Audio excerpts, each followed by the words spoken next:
Good afternoon, my friends. This is the Grim Flayer. Hope you're all doing very well today, and we are here to talk about the new card from Throne of Eldraine called Questing Beast.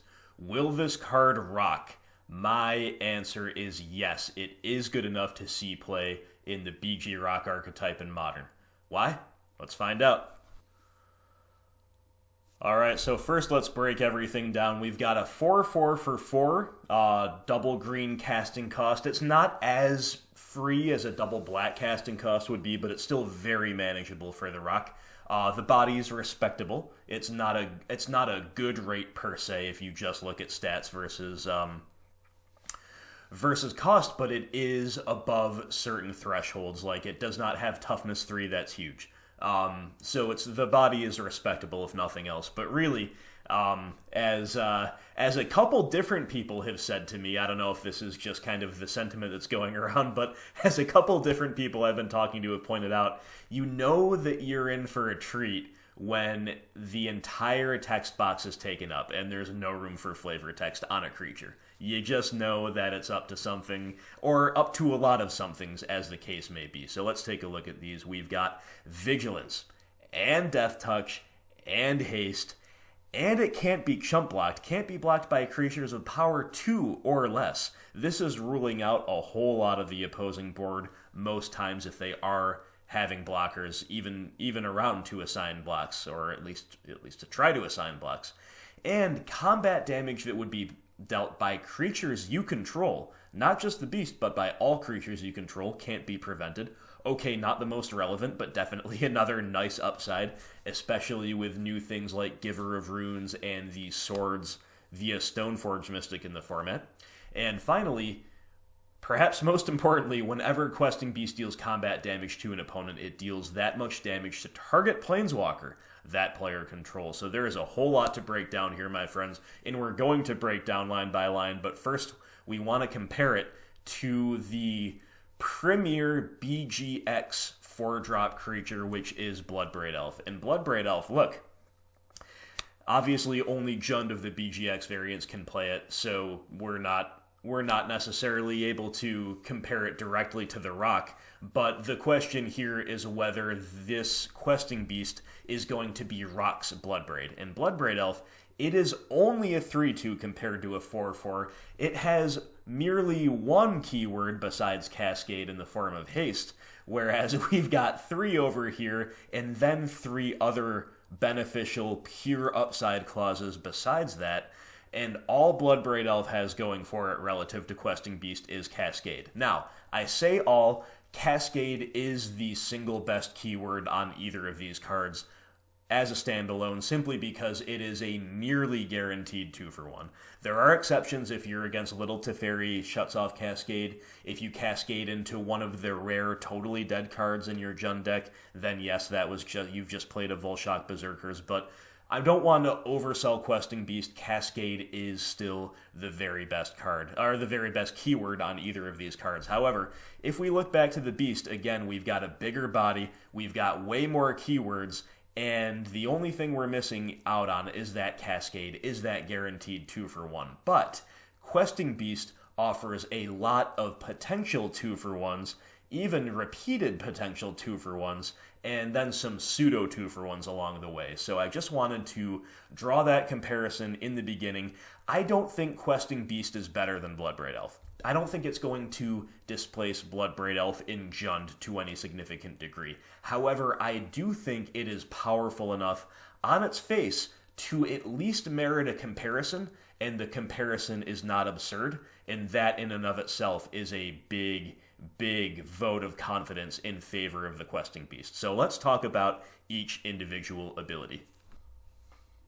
So going line by line, I did forget to point out that it is a legendary, so bear that in mind. That is an incentive against playing very high numbers of this card, which I don't think we'd be doing anyway. I think this is going to be a 1 or 2 of, depending on your build, depending on how exactly it fits in, depending on how good it ends up being in practice as opposed to in theory. But I would begin thinking of 1 or 2. The first one main deck, the second one could be main, could be side. You could not play the second at all. It kind of competes with Kalitas, but we'll talk about that a little bit more later. But it is legendary, so that's an incentive not to play 3 or 4, which I don't think most of us would be doing anyway. But who knows? Maybe it's so good, maybe I'm underrating it. Maybe it's so good that we do want to gem, high numbers. But anyway, Vigilance, Death Touch, Haste. Let that sink in.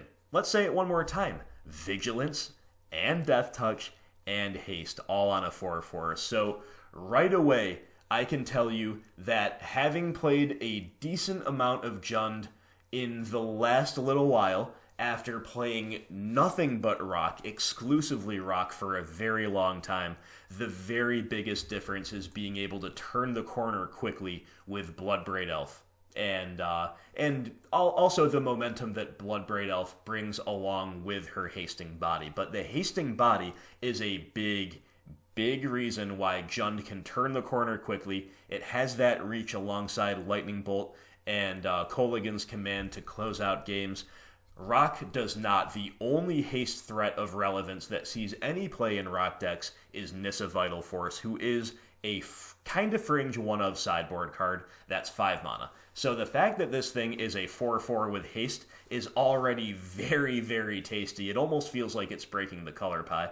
But then haste and vigilance, these two keywords work so well together. If your opponent's deck cares at all about attacking or blocking, you are coming down. You're almost guaranteed to be getting a free attack in because the opponent's creatures will probably be tapped out. So you don't have to choose between, do we start trying to race or do we stay back to block? You get to have your cake and eat it too when you have Vigilance and Haste together. This is absolutely awesome.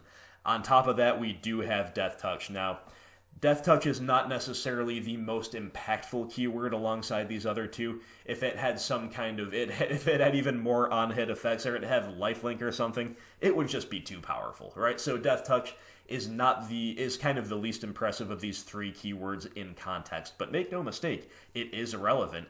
It is going to make it able to trade up even with things that outsize it. So with Reality Smashers, with big Tarmogoyfs, with Shadows, with Anglers, the Questing Beast can, again against those decks, come down, get an attack in, and then present a trade. It's amazing. It really is amazing. Those 3 things all working in concert, especially Vigilance and Haste, very, very nice.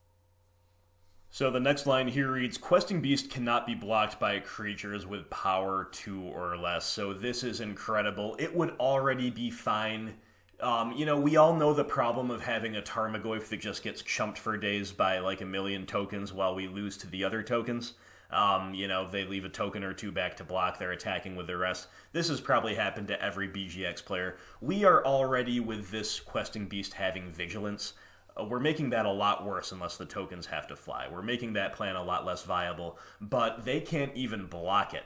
Nothing with power 2 or less can even stand in the way of Questing Beast, so that just emphasizes everything I said about these keywords and the fact that it does give us the ability to turn the corner and close out games before the opponent can draw out of the disruption that we've laid on them already. The fact that Questing Beast cannot be chump blocked means that all of that stuff is even more relevant, and almost by definition, you will be trading with some kind of a value permanent on the opponent's side if they are in fact even able to engineer a trade with it. They're not going to be able to mob block it, not that would be very good against Death Touch anyway, but even with a couple smaller first strike creatures, they can't necessarily gang up on it.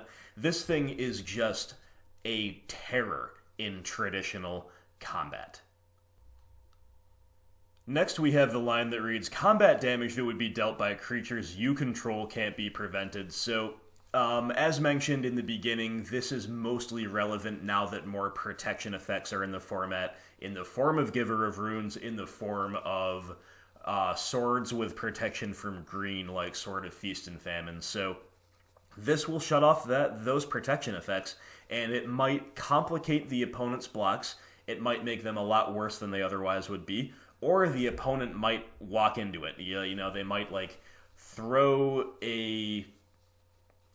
some kind of a 3/3 in front of the questing beast and then try to give it protection from green, and it might not go so well. It might not go exactly how they think it's going to go, right? So this is the least relevant line of text on the card for sure, but it's definitely more relevant than it would have been pre-ban and unban and pre-Modern Horizons. And as I pointed out, it's by creatures you control. That's a little unintuitive. I think that's going to make some people slip up. It's not just by questing beasts, it's by all creatures you control. So once again, if nothing else, this gives the opponent a chance to make a mistake with their protection effects, with stuff like Giver of Runes.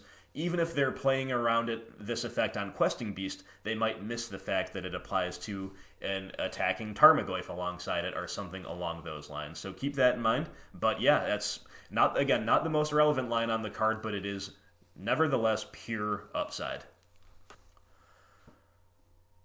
And as for the last line on the card, whenever Questing Beast deals combat damage to an opponent, it deals that much damage to target planeswalker that player controls. So I've said it before, I'll say it again. Basically any planeswalker feels bad on the opposite side of the table when we are on the rock, or at least it did before the days where this mythical beast started going on its quest to hunt down all opposing planeswalkers, all those who would prevent us from rocking, gonna get hunted down by the beast, right? But again, I refer you to the closest comparison of Bloodbraid Elf, and Bloodbraid Elf's ability to come down as a haste that can pressure planeswalkers, a haste threat, that can pressure planeswalkers, that brings some other concurrent value alongside it. It's a big reason why the Jund deck lines up way better against blue-white control than Rock has, historically speaking. Now, part of why Bloodbraid is good is because Bloodbraid, you can just fearlessly cast her into counter magic, and you're going to cascade into another spell, and you're going to almost certainly resolve something. It's worth noting that Questing Beast does not get around counter magic. It's one of the only things it doesn't hose is opposing permission. But you know what? Opposing permission is not really what I'm afraid of. I'm afraid of value permanents like planeswalkers.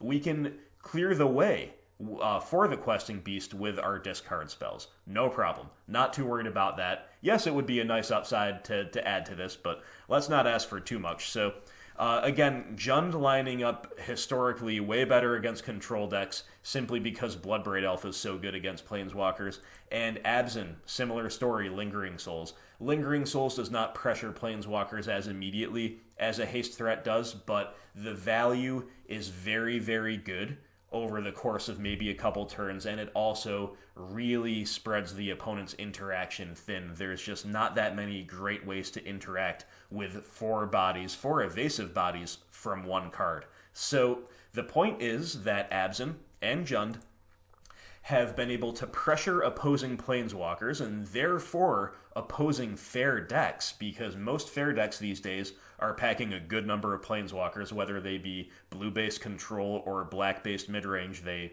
pretty much all have some kind of a heavy planeswalker presence in a way that Rock has not been able to. So Rock has the game against big mana because we've got Field of Ruin. We've got the game against Burn because we've got Painless Mana. But we do have an unfortunate tendency to get ground out by planeswalkers in opposing fair decks. Well, those days are done if we have a Questing Beast on the field or in our hand, because Questing Beast is going to allow us to attack the opponent and then hit their planeswalker for 4 as we hit them for 4. So this is just a mind-blowingly powerful swing in the board state.